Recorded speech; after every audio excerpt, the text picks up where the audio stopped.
ساڵێک تێپەڕی بەسەر کوشتنی بەرپرسی فەیلەقی قودسی ئێران لەلایەن ئەمریکاوە کە زنجیرەیە کار و کاردانەوەی بەدوای خۆی داهێنا و تاران و واشنتۆنی بردە لێواری شەڕی ڕاستەوخۆ. بەرەبەیانی ڕۆژی 3 کانونی دووەمی ساڵی 2020 قاسم سولەیمانی لە سووریاوە سەردانی عێراقی کرد چونکە بە وتەی بەرپرسانی عێراق ئەو ڕۆژە بڕیار بوو چاوی بە چەند بەرپرسێکی عێراق لەوانە عادل عەبدولمەهدی سەرۆک وەزیرانی ئەو کاتی عێراق بکەوێت. لە کاتی گەیشتنی بە فڕۆکەخانەی بەغدا ئەبوو مەهدی موهەندیس جێگری سەرۆکی دەستەی حەشدی شەعبی پێشوازی لێکرد.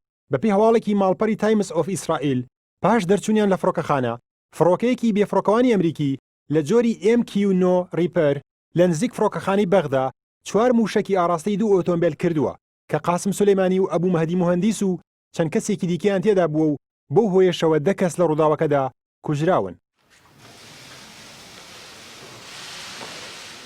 هەمان ڕۆژ دۆناڵد ترامپ سەرۆکی ئەمریکا لە تویتر ڕایگەیاند قاسم سولەیمانی بەرپرسە لە کوشتن و بریندارکردنی هەزاران ئەمریکی و پلانیشی دانابوو هاوڵاتیانی ئەمریکی زیاتر بکوژێت بەڵام لەو کاری ڕاگیرە.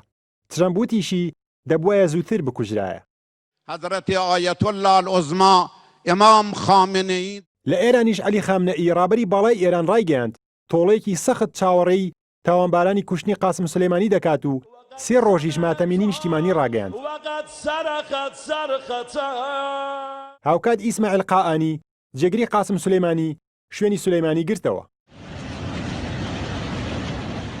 5 ڕۆژ دوای کوشتنی سولەیمانیش ئێران چەند موشکێکی ئاراستەی بنکە سەربازیەکانی ئەمریکا لە عێراق کرد کە 2 موشکیان لە نزیک فڕۆکەخانەی هەولێر کەوتنەوە و هیچ زیانێکیان لێ نەکەوتەوە. بەڵام بەپێی ئاژانسی فرانس پرێس 9 موشک بەر بنکەی سەربازی عین ئەسەد لە پارێزگای ئەنبار کەوتبوو.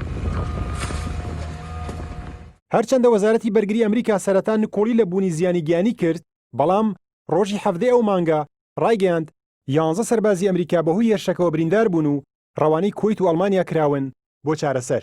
لەو کاتەشەوە تا ئێستا نێوان ئەمریکا و ئێران بەرەو گرژی زیاتر دەڕوات.